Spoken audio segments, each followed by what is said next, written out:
Fatti Italiani a Bruxelles incontra Monsieur Kari Kivinen, che è il segretario generale delle scuole europee. Bonjour, Monsieur. Bonjour. Vous avez connu les écoles européennes sous différents points de vue. Vous avez fait l'enseignant, le directeur adjoint, le directeur général, et maintenant vous êtes secrétaire général. Alors, dans le temps, comment a changé l'école européenne, le système des écoles européennes? Disons que c'était 1995 que je suis arrivé comme le premier prof détaché dans l'école européenne de Luxembourg. Le Finlande, mon pays natal, était devenu membre de l'Union européenne quelques mois avant. Et on était envoyé par le ministère de l'Éducation pour créer la section finlandaise. Je trouvais un système scolaire tout à fait étonnant parce que nous, Finlandais, nous sommes très fiers de notre système de l'enseignement. Parfois, nous avons un peu même le complexe de supériorité, que je m'excuse. Mais quand je suis venu dans l'école européenne, j'ai vu le prof détaché qui venait dans tous les pays d'Europe, et je trouvais très bien, très facilement, qu'il y a le compétence dans le domaine éducation un peu partout. Ça veut dire que la façon qu'on fait les choses en Finlande, c'est une façon, mais ça existe de façons différentes. Je partageais le loco avec le irlandais, avec le anglais, avec le suédois, avec le français, et je suivis souvent leur méthode, et pour moi, c'était un apprentissage total. Je voyais qu'on peut enseigner dans la différentes façons, et peut-être la façon qu'on utilise nous-mêmes n'est pas toujours le meilleur dans les différents points. Pour moi, l'école européenne à Luxembourg, à cette époque, c'était quelque chose qu'on ne savait pas que ça existe en Finlande. Et j'ai découvert un système qui était riche, formidable, mais extrêmement complexe. Pourquoi c'est complexe, ce système-là?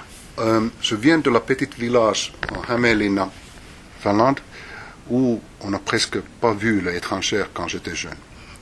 Il n'y a pas les touristes. C'est un petit village. Oui, il n'y a personne. On a protesté, je me souviens bien, dans l'école avec mes camarades, mais pourquoi on doit apprendre la langue? On n'a jamais besoin de langue dans notre vie, parce que tout le monde parle finnois, dans la région. Oui. Le contraste ne pouvait pas être le plus grand comparé avec l'école européenne de Luxembourg, parce que dans cette époque, on avait seulement une école là-bas, avec toutes les sections imaginables d'Europe, et tous les élèves de tous les États membres qui étaient dans une école. Et voilà, je trouvais aussi que le système était un peu bureaucratique, un peu vieillotte. L'enseignement, par exemple, le ICT, était loin de la standard finlandaise à cette époque. J'ai eu même la difficulté de trouver les 2 ordinateurs qui étaient à l'école dans cette époque, parce qu'il était dans l'étage et personne n'utilisait. En Finlande, on fait beaucoup d'enseignements pratiques à la main. Il y a le travail manuel. Tous les élèves sont obligés de faire le travail avec le bois, avec le métal, avec le textile, le garçon et la fille. On fait le cours de la cuisine. Il y a plein de choses qui sont pratiques. Et dans l'école européenne, c'est plutôt académique. Et voilà. Mais après une petite adaptation, je quand même trouvais que le système était bien, surtout pour les élèves qui sont académiquement motivés, intéressés. Dans cette époque, peut-être le plus grand changement entre le système finlandais et le système école européen, c'était quasi un manque total de la support pour les élèves avec des besoins spécifiques. Et maintenant, je dois déclarer comme responsable de tous les systèmes scolaires, après un parcours un peu long et compliqué, mais qu'on a essayé de faire développer notre système, qu'on prend en compte l'élève avec le besoin spécifique. Nous avons presque 700 élèves avec la convention SEN maintenant.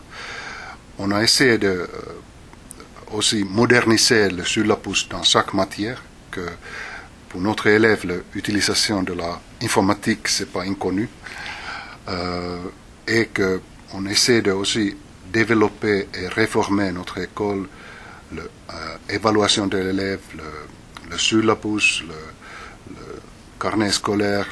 Maintenant, on travaille avec dans le niveau secondaire, comment il y a un groupe de travail aujourd'hui ici dans le bureau qui est en train de réfléchir comment améliorer le système de notation pour l'année qui va venir. Et je dois dire que dans ce domaine, le changement était le plus positif. Aussi, la recognition de l'enseignement early education, l'école maternelle. À l'époque, dans certaines écoles européennes, on n'avait même pas toutes les écoles maternelles. Maintenant, il existe partout et on a travaillé beaucoup que les élèves avec le jeune âge sont bien formés. Ça veut dire que nous avons eu quand même un parcours dans le système école européen que s'est développé, intérieur, dans le niveau de sur-la-pouce, mais aussi dans l'autre côté.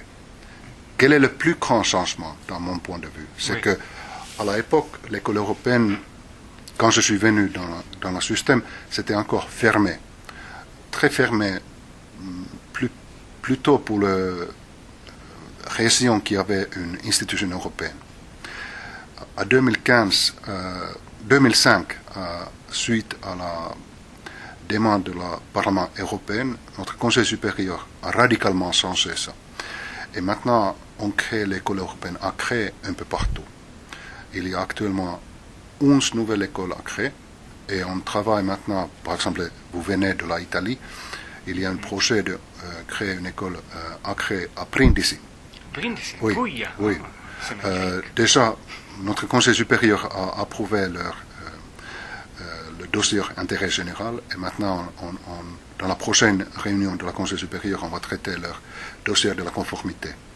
Voilà. Excellent. Oui, on a ouvert une nouvelle école européenne à créer il y a 2 semaines à Copenhague, le deuxième à Kalham.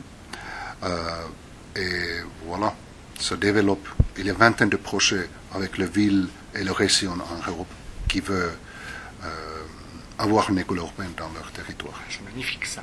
Oui, ça c'est un nouvel développement. Ben oui, en effet. Mais il y a des changements parallèles entre les buts des écoles européennes et les buts de l'Union européenne. Voilà. Il y a, c'est presque 2 ans maintenant que l'Union européenne a pris le prix Nobel pour la paix. Et dans cette période-là, quand le comité de Nobel a décidé d'attribuer le prix Nobel à l'Union européenne, on a parcouru notre histoire, parce qu'on a eu notre 60e anniversaire aussi. Et on a vu comment le développement de l'Europe et le développement de notre système école européen a grandi main à main. On partage les mêmes valeurs, c'est la paix, tolérance, respect. On essaie de créer le citoyen avec qui a la compréhension de l'humanité.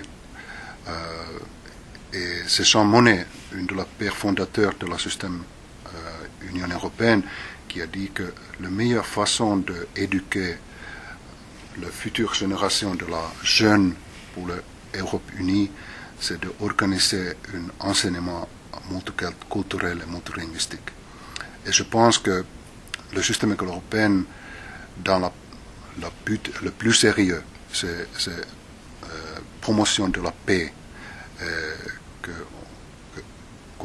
on est différentes, mais qu'on comprend une de l'autre, qu'on apprend de vivre avec, apprend de travailler avec les gens qui sont différents, qui a le passé différent, qui a les valeurs différentes, qui a les religions différentes. Et malgré ça, on peut travailler ensemble, faire quelque chose ensemble.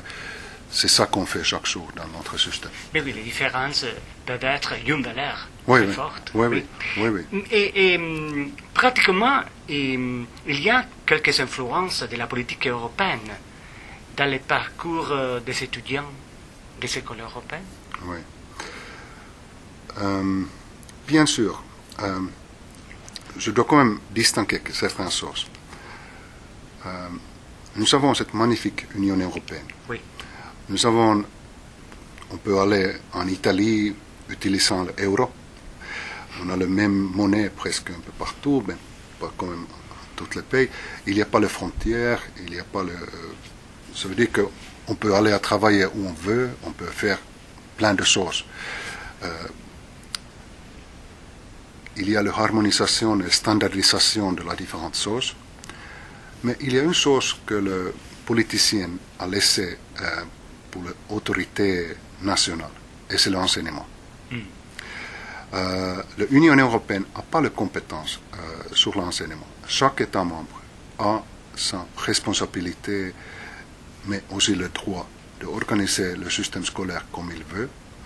Et il y a une unité d'éducation dans la Commission européenne, mais cette unité prépare plutôt l'échange comme Erasmus, qui est fantastique, mais aussi les recommandations, qu'est-ce que l'État membre pouvait faire pour améliorer leur enseignement. Mais ils ne sont pas directifs et ce n'est pas obligatoire.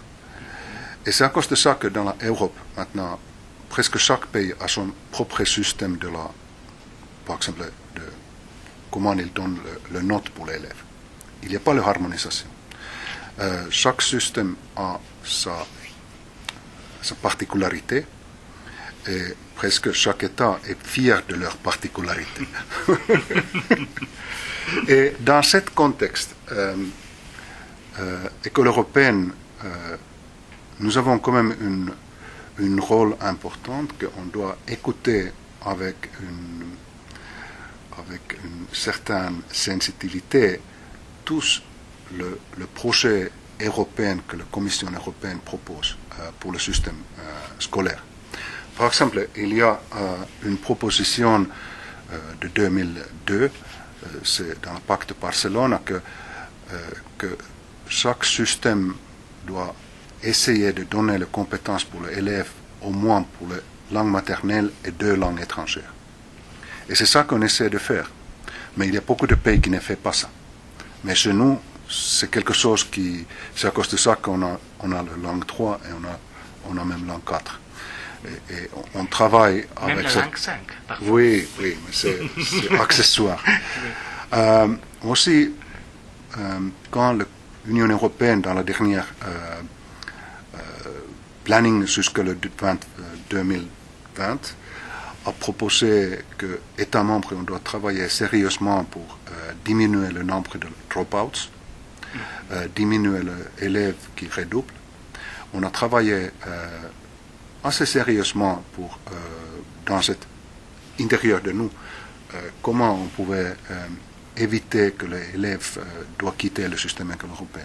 Et c'est à cause de ça qu'on a changé notre politique pour le support. On a eu le point 19 points façon de attaquer contre le redoublement. Et je dois dire qu'il y a eu un certain effet. On a maintenant presque diminué à la moitié le redoublant. Voilà. Mais ça veut dire que quand il y a une recommandation de l'institution européenne, au Conseil d'Europe, on essaie d'être le premier qui va mettre ça en route. Maintenant, le groupe de travail d'évaluation des élèves qui est en train de travailler, il y a une recommandation que tous les systèmes, surtout dans le niveau de l'université, mais aussi dans le niveau secondaire, doivent commencer à impliquer le European Credit Standard System et partie évaluation. Et 80% de l'université fait ça déjà, mais seulement quelques pays et nous qui sont en train de réfléchir comment de mettre ça en place. Il y a aussi la recommandation de la Lisbonne Il y a aussi les recommandations concernant les compétences de clé. Oui.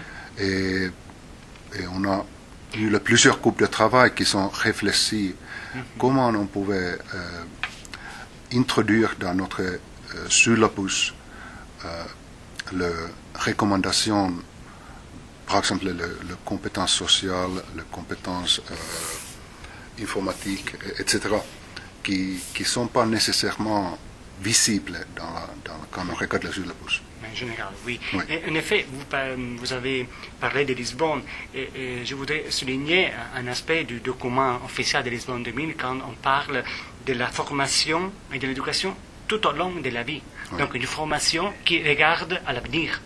Oui. Non? On peut comprendre ça dans la façon différente. L'école européenne prend une mission, c'est dans notre convention, de la formation de haute qualité à partir de maternelle jusqu'à la fin du baccalauréat. Bien sûr, notre but, c'est aussi de développer les compétences pour les élèves qui ont besoin dans la vie après le baccalauréat. Oui. Et c'est à cause de ça que nous avons, particulièrement cette année scolaire, beaucoup de réflexions de ça. Il y a une groupe de travail réorganisation de la cycle secondaire qui a travaillé maintenant 2 ans. Il a fait la proposition de modification de notre système de secondaire pour être plus adapté pour les besoins que l'élève a dans le niveau après l'école européenne. Mais tous les changements dans le système école européen sont un peu lents, polémiques. On doit trouver le d'accord entre les 28 États membres et la Commission européenne. Et actuellement, on est dans la phase qu'il y a une groupe externe de spécialistes qui sont en train de regarder quelles sont les propositions de la groupe de travail et on attend un avis externe d'un expert, une groupe d'experts qui va dire est-ce que les propositions que notre groupe de travail a mis dans la table aident vraiment pour cette lifelong learning ou pas. Et on attend avec une petite curiosité le résultat. On va voir ça plutôt en mars-avril 2015. Ah, ok, on attend alors. Mais moi je suis finlandais et chez nous, on est fiers de notre système qui est flexible pour l'enseignement, éducation et formation à tout long de la vie. Je peux donner mon exemple. Oui. Beaucoup de profs finlandaises vont dans l'université pour être prof. Ils obtiennent un diplôme. Mais après quelques années dans l'enseignement, ils veulent faire quelque chose en plus ou quelque chose d'autre. Et notre système est très flexible, que les gens peuvent faire l'étude supérieure assez facilement. Et par exemple, ça s'est passé à moi. J'étais tout d'abord une prof de primaire avec le master's degree.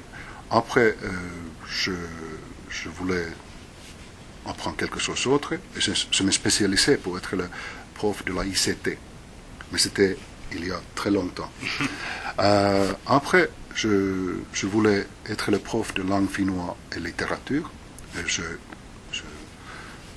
j'ai étudié dans l'université dans plusieurs années pour obtenir ce diplôme-là. Après, je faisais mon licenciat. C'est quelque chose entre le master et le docteur. Ah, oui. Et après, je faisais mon doctorat. Et je ne suis pas quelqu'un d'atypique. Il y a beaucoup de personnes en Finlande qui travaillent dans l'école qui ont le même type de parcours. Et le système finlandais donne la possibilité pour ça. Maintenant, nous sommes dans l'école européenne et notre responsabilité pour le lifelong, c'est entre 4 et 18 et on essaie de faire ça le mieux possible. Mais voilà, c'est quand même une approche que dans le futur, ça ne suffit pas pour notre élève d'apprendre une matière, parce que tout le travail dans le futur va être plus ou moins variable. On doit apprendre quelque chose en plus, quelque chose de différent. Il y a le nouveau système de l'informatique qui vient. Et si la personne est fermée pour toutes les nouveautés, c'est pas bien. On doit créer une certaine génération de gens qui sont prêtes à prendre le relais, qui sont ouvertes et qui n'estiment pas qu'ils connaissent déjà tout, parce que ce n'est pas le cas. Dernière et importante question. En qualité de secrétaire général, vous présidez le conseil d'administration des écoles européennes et à ce titre coordonnez la mise en œuvre de l'autonomie des écoles européennes. Mais c'est facile aujourd'hui de mettre d'accord la politique de l'épargne avec les buts de l'instruction et de l'éducation.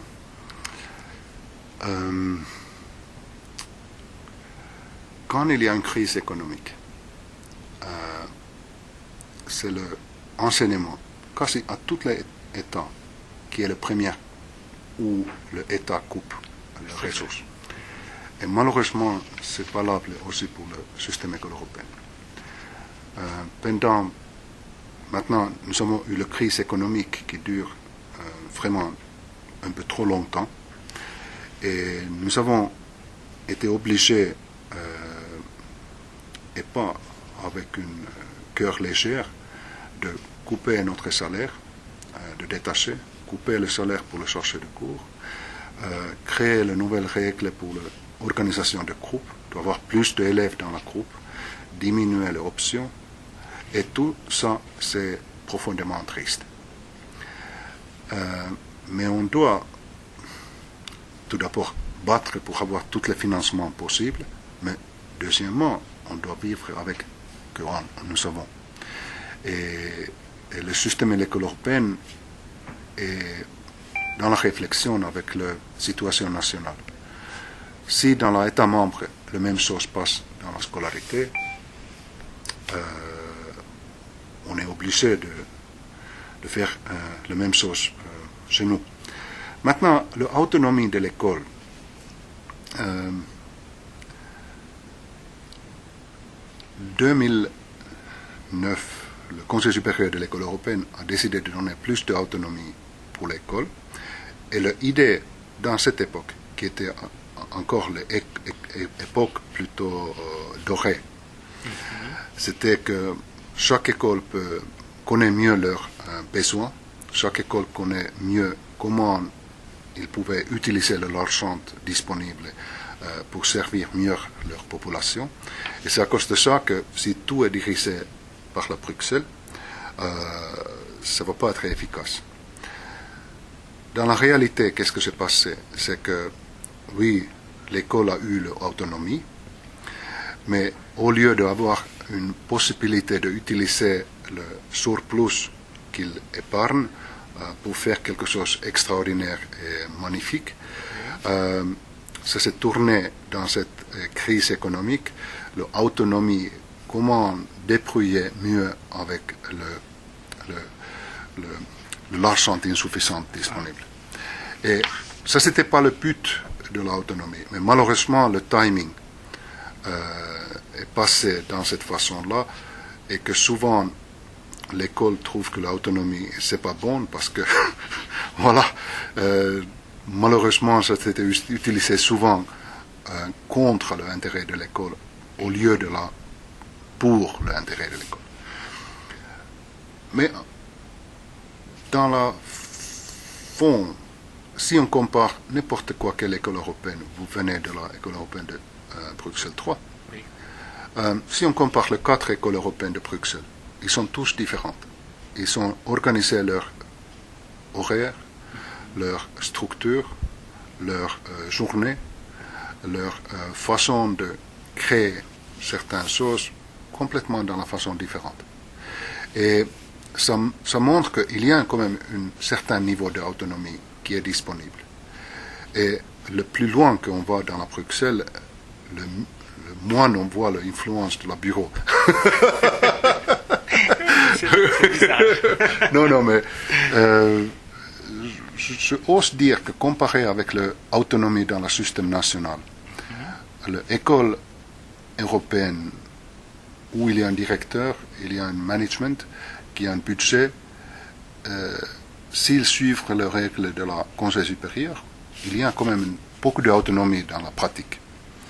Par contre, il y a eu très peu de l'autonomie dans l'organisation de l'étude comme on a voulu. Et c'est regrettable. Et, un bref message aux étudiants des écoles européennes pour cette année Oui. qui vient de commencer. Nous avons plus d'élèves que jamais avant.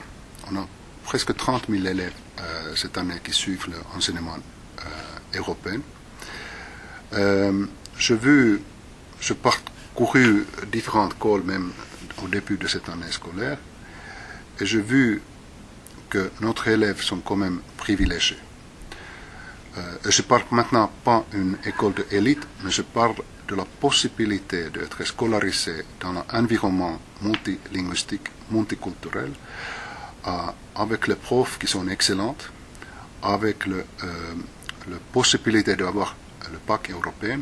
Et ici dans le bureau, on voit bien comment nos élèves sont acceptés dans l'université, pas seulement dans l'Europe, mais dans tout le monde.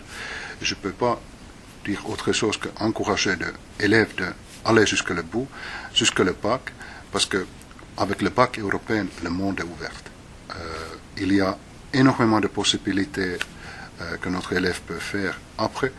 Et je suis très content aussi pour que l'ancienne école européenne a commencé à s'organiser et il y a le alumni qui commence à fonctionner très bien. Voilà, je souhaite à tous les élèves une bonne année scolaire et bonne rentrée et profs aussi. Merci beaucoup. Voilà. Monsieur Karl Kivinen. Oui, merci.